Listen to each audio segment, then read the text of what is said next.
Hello everyone, मैं doctor Nikita Manjanwal, orthopaedic physiotherapist, और आज मेरे साथ है बहुत ही well known famous arthroscopic surgeon doctor Prathamesh Jain sir, जिनसे आज हम बात करेंगे कि आर्थ्रोस्कोपी सर्जरी क्या होती है, इसके फायदे क्या है, कहाँ यूज़ हुई जाती है और क्या क्या इसके कॉम्प्लिकेशंस या क्या क्या हमें चीज़ों का ध्यान रखना चाहिए। तो आप वीडियो में अंत तक बने रहिएगा।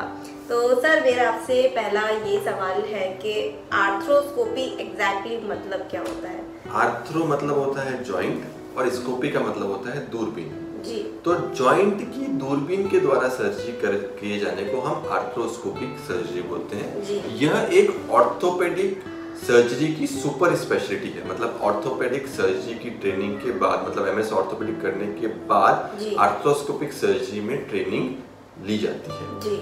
दूरबीन से जॉइंट की सर्जरी करना ट्रेडिशनली आर्थ्रोस्कोपी कहा जाता है जी।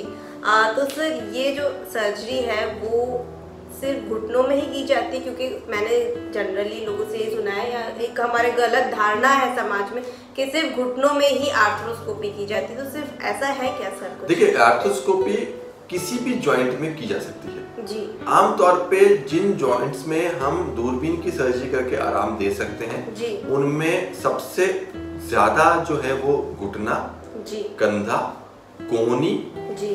टखना, जी। कलाई, जी। इन सब जॉइंट्स में, और कई बार हम छोटे जॉइंट्स में भी आर्थ्रोस्कोपी करके आपको आराम दे सकते हैं। कई बार हम शरीर के ऐसे स्पेसेस में भी आर्थ्रोस्कोपी कर सकते हैं, जैसे जो हमारी स्कैपुला की हड्डी होती है वहां पे भी हम आर्थ्रोस्कोपी कर सकते हैं। और अभी जो रिसेंट डेवलपमेंट्स आए हैं उसमें हम कूल्हे के जॉइंट में, हिप जॉइंट में भी आर्थ्रोस्कोपी करके कुछ निश्चित प्रॉब्लम्स को, जो निश्चित कूल्हे की प्रॉब्लम्स है उनको आर्थ्रोस्कोपी करके ठीक कर सकते हैं, उसको सॉल्व कर सकते हैं। जी। सर, जैसे आपने बताया कि ये कैमरा जो है इंसर्ट करके आप ये सर्जरी करते हैं, तो सर ये डायग्नोस्टिक यूज भी हो सकता है क्या? यानी कोई प्रॉब्लम को हमें आइडेंटिफाई करना हो तो क्या ये मतलब? देखिए, जब आर्थ्रोस्कोपी स्टार्ट हुई तो इसको डायग्नोस्टिक आर्थ्रोस्कोपी करके काफी सारी सर्जरीज की जाती थी, परंतु आज के जमाने में जो हम प्रैक्टिस कर रहे हैं उसमें एमआरआई इतने एक्यूरेट हो गए हैं कि आमतौर पे हमें डायग्नोस्टिक स्कोपी, मतलब डायग्नोस्टिक दूरबीन डाल के देखना और चेक करना कि क्या क्या प्रॉब्लम, उसकी जरूरत कम हो गई है। हम ये ओकेजनली करते हैं, परंतु आमतौर पे आजकल अधिकांश मरीजों में एमआरआई के माध्यम से ऑपरेशन से पहले हम डायग्नोसिस बना लेते हैं, मरीज को समझा सकते हैं और उसके बाद हम दूरबीन से जो एग्जैक्ट प्रॉब्लम है, तो थेरापेटिक प्रोसीजर है, जो घुटने की, कंधे की और अदर जॉइंट्स की जो समस्याएं हैं, जो प्रॉब्लम्स हैं लोगों को, टिपिकली कम उम्र में जो तकलीफें होती हैं या टिपिकली चोट लगने के कारण जो तकलीफें होती हैं, उन तकलीफों को हम दूरबीन के माध्यम से ठीक कर सकते हैं। तो ये एक ओपन ऑर्थोपेडिक सर्जरी, जो एक बहुत ही, क्या बोलते हैं उसको, इन्वेजिव सर्जरी होती थी, ओपन खोल के चीर फाड़ करके की जाती थी, उसके तुलना में ये एक बहुत ही माइनर प्रोसीजर है और जिससे जो ओपन सर्जरी की तुलना में इसमें जो दर्द है वो बहुत कम होता है और इसकी जो रिकवरी है वह भी काफी फास्ट होती है। जी। तो सर, जैसे आपने बताया कि जैसे चीरफाड़ करना है इसमें पहले जैसे ट्रेडिशनल मेथड में नहीं होता, तो सर हम इसे मिनिमली इन्वेसिव सर्जरी का नाम भी दे सकते हैं। तो सर, इसके एग्जैक्टली फायदे क्या क्या है? आपको क्या लगा कि ट्रेडिशनल में क्या था और अब जो रिसेंट प्रैक्टिस है उसमें क्या क्या डिफरेंस आपसे? तो जो ट्रेडिशनल सर्जरी में एक्यूरेसी जो होती थी वो कम होती थी।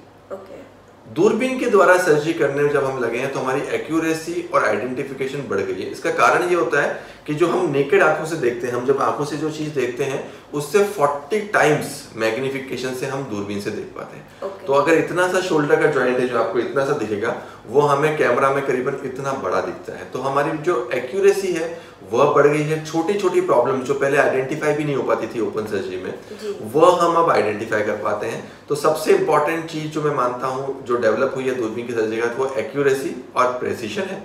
अब हम एक्यूरेटली डायग्नोज कर सकते हैं क्या प्रॉब्लम है दूरबीन के द्वारा और प्रिसाइसली उसको ऑपरेट कर सकते हैं। सेकंड फायदा ये है कि इसमें हमको छोटे इंसिजन देने पड़ते हैं। जैसे हम ओपन सर्जरी करेंगे तो इतना बड़ा चीरा आएगा, इतना बड़ा चीरा आएगा, तो अब वो जो चीरे हो गए चमड़ी पे वो छोटे छोटे हो गए हैं, तो दर्द कम हो गया है। कॉस्मेटिकली ये बेहतर होते हैं क्योंकि जो बड़े चीरे हैं वो नहीं रहेंगे। तो अगर कंधे पे चीरा है, छोटे छोटे छेद होते हैं, वो इतने छोटे छोटे निशान होते हैं कि वो मरीज को दिखेंगे भी नहीं, तो कॉस्मेटिकली बेनिफिट हो गया है। रिहैबिलिटेशन और रिकवरी और पोस्ट ऑफ फिजियोथेरेपी जैसे आप खुद करती होंगी तो आपको आइडिया होगा कि जो पोस्ट ऑफ फिजियोथेरेपी है वो काफ़ी स्मूथ हो जाती है, रिकवरी फास्ट आती है। ओपन सर्जरी की तुलना में यहाँ पर मरीज जल्दी चलना शुरू कर देता है, जल्दी एक्टिविटी करना शुरू कर देता है और उसको फिजियोथेरेपी करने में भी दर्द और तकलीफ नहीं होती है। तो ये काफ़ी सारे एडवांटेजेस हैं जो आर्थ्रोस्कोपिक सर्जरी के ओपन सर्जरी के ऊपर है। स्पेसिफिकली मैं अगर आपको एग्जाम्पल देना चाहूँ तो अगर कंधे की बात करूँ तो कंधे की रोटेटर कफ इंजरीज पहले खोल के ऑपरेट की जाती थी, जिसमें मरीजों को लंबे टाइम तक फिजियोथेरेपी करनी पड़ती थी। अब आर्थ्रोस्कोपिक तकनीक के द्वारा हम सर्जरी करते हैं तो उसकी प्रिसीजन और एक्यूरेसी तो बढ़ती ही बढ़ती है, पर उसका रिहैबिलिटेशन और फिजियोथेरेपी भी काफी इंप्रूव हो गया है पहले की तुलना में। हम पेशेंट को जल्दी जो है वो मूवमेंट स्टार्ट कर सकते हैं, जल्दी उसको रिकवरी दे सकते हैं। जी, तो सर इसमें जब आप ये आर्थ्रोस्कोपिक प्रोसीजर करते हैं तो पेशेंट को एनेस्थीसिया आप कौन सा देते हैं? General, regional? बहुत ही अच्छा प्रश्न है। डिपेंड करता है कि कौन सा जॉइंट हम ऑपरेट कर रहे हैं। हम एक जॉइंट की बात करते हैं। नी जॉइंट हम अधिकांशतः पेशेंट में स्पाइनल एनेस्थीसिया में करना पसंद करते हैं। इसका मतलब ये जो स्पाइनल मतलब वो ही पार्ट सिर्फ तो स्पाइनल का मतलब ये रहेगा कि कमर के अंदर आपको एक छोटी सी सुई दी जाती है और कमर से नीचे का भाग आपका सुन हो जाता है। तो अगर हमको घुटने का स्कोपी करना है, कूल्हे का स्कोपी करना है और टकना मतलब एंकल जॉइंट का स्कोपी करना है तो ये तीनों स्पाइनल में हम आराम से कर सकते हैं। स्पाइनल का एडवांटेज ये रहता है कि मरीज अवेक रहता है, मतलब मरीज जो है वो जगता रहता है और अगर कोई मरीज चाहता है कि मुझे अपनी सर्जरी खुद देखनी है तो वो देख भी सकता है। तो हम वो सर्जरी के इंपॉर्टेंट स्टेप्स मरीज को दिखा सकते हैं, क्योंकि सर्जरी तो हम दूरबीन से कर रहे हैं तो जो हमको दिख रहा है वो सेम टू सेम वीडियो में हम पेशेंट्स को भी दिखा सकते हैं। तो स्पाइनल एनेस्थीसिया में कमर के नीचे के जो जोड़ है, कूल्हा, घुटना और जो है टकना मतलब जो एंकल जॉइंट है वो हम आमतौर पे स्पाइनल में प्रेफर करते हैं। ओकेजनली कई केसेस में एनेस्थीसिया या पेशेंट के प्रेफरेंस पे हम जनरल एनेस्थीसिया दे सकते हैं।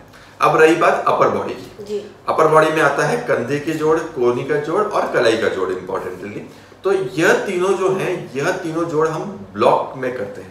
ब्लॉक का मतलब ये होता है कि हम गले के अंदर यहाँ पे एक छोटी सी सुई देते हैं जिसको इंटरस्केलिंग ब्लॉक बोलते हैं, जिससे सिर्फ आपका ये जो पोर्शन है यहाँ से लेकर नीचे का हिस्सा जो है वो सुन हो जाता है। तो आपका पूरा का पूरा हिस्सा एकदम सुन हो जाता है, आपको वहाँ पे कुछ भी फील नहीं होता है, कुछ भी दर्द नहीं होता है, महसूस नहीं होता है और ताकत भी नहीं रहती। और अधिकांश ऊपर के जॉइंट का, कंधे का, कोहनी का और कलाई की स्कोपी हम ब्लॉक में कर पाते हैं। ओकेजनली किसी मरीज में हमको सिडेशन या फिर जनरल एनेस्थीसिया देने की आवश्यकता पड़ सकती है, डिपेंडिंग ऑन द पेशेंट, उस पेशेंट के क्या और प्रॉब्लम्स है क्या नहीं है। वैसे जो बेस्ट जज है इसके लिए कि एनेस्थीसिया कौन सा देना और कैसा देना, उसके लिए हमारे जो एनेस्थेटिस्ट होते हैं वो फाइनल कॉल लेते हैं। पर अधिकांश केसेस में हम कोशिश करते हैं कि जो रीजनल एनेस्थीसिया है, अगर नीचे के पोर्शन है, लोअर लिम्ब है तो कमर का एनेस्थीसिया और ऊपर का जो अपर लिम्ब है उसमें हम रीजनल एनेस्थीसिया इंटरस्केलिंग ब्लॉक देके सर्जरी करते हैं, जिससे जो है जो जनरल एनेस्थीसिया देने की जरूरत नहीं पड़े। ओके, यानी सर मतलब व्यूअर्स तो इसमें घबराने की जरूरत नहीं है, आप अपनी सर्जरी अपने आप देख सकते हैं। मतलब मैक्सिमम लोगों में आर्थ्रोस्कोपी में रीजनल एनेस्थीसिया दिया जाता है, तो आप अपनी सर्जरी देख सकते हैं, आप अवेक रहते हो सर्जरी में, तो it's a very good thing. तो आप कोई अच्छे आर्थ्रोस्कोपिक सर्जन को ज़रूर कंसल्ट करिएगा। चलिए सर, मेरा आपसे नेक्स्ट सवाल ये है कि आर्थ्रोस्कोपी करने के बाद हमें कौन सी चीज़ें ध्यान रखनी चाहिए? जैसे ट्रेडिशनल के कंपेयर में तो ये सर्जरी काफ़ी अच्छी और लाभदायक है, पर कुछ चीज़ें का ध्यान हमें रखना चाहिए। अब पहली चीज़ ये है कि आपको यह चुनाव करना है कि जनरल ऑर्थोपेडिक सर्जन जो होते हैं वो आमतौर पे आर्थ्रोस्कोपी के फील्ड में ट्रेंड नहीं होते। ये एक सुपर स्पेशलिटी ब्रांच है। तो एमएस ऑर्थोपेडिक, जैसे आपने देखा होगा कि जनरल सर्जन जनरल सर्जरी करते हैं और उसके बाद जैसे वो न्यूरो सर्जरी में या कार्डियक सर्जरी में ट्रेनिंग करते हैं, ठीक उसी तरह जो ऑर्थोपेडिक सर्जन है वो एमएस ऑर्थोपेडिक करते हैं और उसके बाद वो आगे जाके जो फेलोशिप्स हैं वो आर्थ्रोस्कोपिक सर्जरी में करते हैं। तो जनरल सर्जन जो होगा, अगर आपको हार्ट की बाईपास सर्जरी करानी है तो आप जनरल सर्जन के पास नहीं कराओगे। ठीक उसी तरह अगर आपको आर्थ्रोस्कोपिक सर्जरी करानी है तो आपको एक फेलोशिप ट्रेंड आर्थ्रोस्कोपिक सर्जन के पास करानी चाहिए। तो पहली चीज तो ये, क्योंकि ये जो टेक्निक है यह एक नॉर्मल रूटीन ऑर्थोपेडिक सर्जन्स आमतौर पे इस चीज के लिए वेल वर्स्ड नहीं होते। ये एक सुपर स्पेशलिटी अपने आप में ब्रांच है। तो पहली चीज तो आपको वो ध्यान रखना है। दूसरी चीज ये है कि आपको जो अपनी पर्टिकुलर इंजरी है या पर्टिकुलर जो आपको प्रॉब्लम है, पर्टिकुलर डिजीज है, उसके बारे में आपको पूरा आइडिया होना चाहिए। तो आजकल इंटरनेट पे एवरीथिंग इज अवेलेबल। तो मैं आपको रिकमेंड करूंगा कि सपोजिटली आपको शोल्डर डिस्लोकेशन का प्रॉब्लम है तो आप शोल्डर डिस्लोकेशन के बारे में काफी सारी इन्फॉर्मेशन गेन कर सकते हैं। आपको रोटेटर कफ इंजरी का प्रॉब्लम है, आपको लिगामेंट का प्रॉब्लम है, आपको मेनिस्कस का प्रॉब्लम है घुटने में, या आपको किसी भी जोड़ के संबंधी प्रॉब्लम है, तो आप उसके लिए यूट्यूब पे सर्च कर सकते हैं और उस सर्च में आपको काफी सारे जो आपके कंसेप्ट हैं वो क्लियर हो जाएंगे। तो आप अपने अपनी जो इंजरी है, जो प्रॉब्लम है, उसके बारे में स्टडी करें, उसको आइडेंटिफाई करें, सही जगह का चुनाव करें, जो बेस्ट प्लेस हो उस सर्जरी को करने के लिए, बेस्ट हॉस्पिटल हो जहाँ पर उसके लिए बेस्ट इक्विपमेंट हो, और जो बेस्ट सर्जन हो जो इस चीज़ के लिए पर्टिकुलरली ट्रेंड हो उस प्रोसीजर को करने का, उसके लिए आप उसको सर्च करके यह आइडेंटिफाई करें। दूसरा, जब आप सर्जरी कराने जाएं तब आपको क्या क्या प्रिकॉशंस रखने हैं, क्या क्या तैयारियां रखनी है। तो पहली चीज ये है कि पहला तो जब भी आप सर्जन के पास जाएंगे तो सर्जन आपको सारा चीज इन्फॉर्म करेगा। इंपॉर्टेंट चीज आपको अपनी प्रिपरेशन के साथ जाना है कि जहां भी जिस भी एरिया की आपको सर्जरी करानी है उसको आप नीट एंड क्लीन रखें, उसको साबुन पानी से अच्छे से वॉश करें। सपोजली आपके घुटने की सर्जरी करानी है तो घुटने के आसपास के एरिया को आप अच्छे से साबुन पानी से वॉश करके जाएं, जिससे जो है कंटामिनेशन नहीं हो और इन्फेक्शन होने का जो चांस है वो कम हो जाए। तो क्लीनलीनेस और जो आपका जो लोकल एरिया है उसका प्रिपरेशन बहुत इंपॉर्टेंट है, तो उसको साबुन पानी से अच्छे से वॉश करके क्लीन रखना है। और ये ऑपरेशन के दौरान नहीं, ऑपरेशन से 3 से 4 दिन पहले से अगर आप करेंगे तो ये आपके लिए बेनिफिशियल रहेगा। जी सर, ऑर्थोस्कोपिक सर्जरी हम मान लेते हैं लोअर बॉडी में हुई है, तो जैसे पोस्ट ऑप हमें डिस्चार्ज कब तक मिल सकता है? नॉर्मली आर्थोस्कोपिक सर्जरी का फायदा ये होता है कि इसमें हम अर्ली डिस्चार्ज दे सकते हैं। कई जगह पे सेम डे डिस्चार्ज देने का भी कंसेप्ट है, पर हम नॉर्मली मरीज को 1 दिन रखते हैं और जैसे आज आपकी सर्जरी हुई तो अगले दिन नेक्स्ट डे हम आपको अधिकांशतः केसेस में डिस्चार्ज कर देते हैं। ओकेजनली अगर किसी पेशेंट का पेन या कुछ ज्यादा होता है तो हम 1 या 2 दिन पेशेंट्स को ज्यादा भी रख सकते हैं, उसमें कोई तकलीफ नहीं है।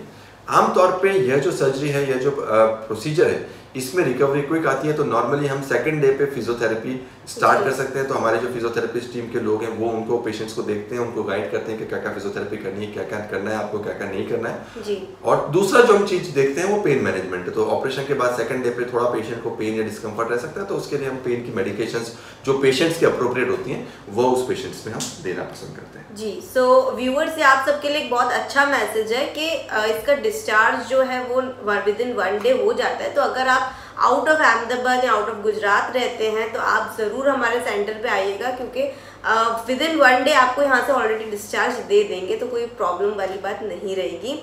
तो सर कुछ आप मैसेज देना चाहेंगे रिगार्डिंग दिस कंसेप्ट? तो एक इम्पॉर्टेंट चीज़ ये है कि मरीज बहुत हद तक अपनी कन्वीनियंस देख के अपने निकट के हॉस्पिटल्स में सर्जरी करवा लेते हैं। तो यह एक इम्पॉर्टेंट मैसेज मैं आपको देना चाहूँगा कि यह एक once for life time surgery है जी। जैसे कि आपकी शादी, जो आपकी लाइफ है उसमें शादी एक बार होती है, उसी तरह से इस तरह की जो सर्जरी है वो लाइफ में आपको एक ही बार कराने की जरूरत पड़ती है। तो इसमें प्रिसिजन होना चाहिए और इसके लिए आप ट्रैवलिंग को एक बैरियर नहीं रखें। आप यह सेलेक्ट करें कि जो बेस्ट प्लेस है और जहाँ पे आप बेस्ट प्लेस पे सर्जरी करा सकते हैं वहाँ करा ले। तो हम कई सारे, क्योंकि कई सारे हमने देखा है कि इंडिया में कई सारे रिमोट एरियाज ऐसे हैं, कई सारे एरियाज ऐसे हैं जहाँ पर इस सर्जरी को करने की एग्जैक्ट फैसिलिटी अवेलेबल नहीं है। तो अगर आप वहाँ से बिलोंग करते हैं तो don't be shy in travelling of here, because we get a lot of patient. हमें काफ़ी सारे मरीज आउट ऑफ अहमदाबाद के, आउट ऑफ गुजरात के मिलते हैं। मेरे पास आज कई सारे मरीज पूना से आ रहे हैं, कई सारे मरीज जो हैं हमारे पास जो है बॉम्बे से आ रहे हैं, कई सारे मरीज हमारे पास दिल्ली से आ रहे हैं, नॉर्थ ईस्ट से आ रहे हैं, कलकत्ता से आ रहे हैं। तो कई सारे मरीज हमारे पास काफ़ी हद तक ट्रैवल करके आ रहे हैं और वो उनके लिए अच्छा है, क्योंकि यह सर्जरी आपको एक ही बार करानी है। तो इसके लिए बेस्ट प्लेस का चुनाव करें। 1 या 2 दिन की ट्रैवलिंग यूजुअली रहती है और उसके बाद आप फ्री हो जाते हो। जो फॉलोअप जो आपका जो ट्रीटमेंट है वो हम जो है डेफिनेटली वीडियो कंसल्टेशन के द्वारा कर सकते हैं, तो प्रॉब्लम वाली बात नहीं होती।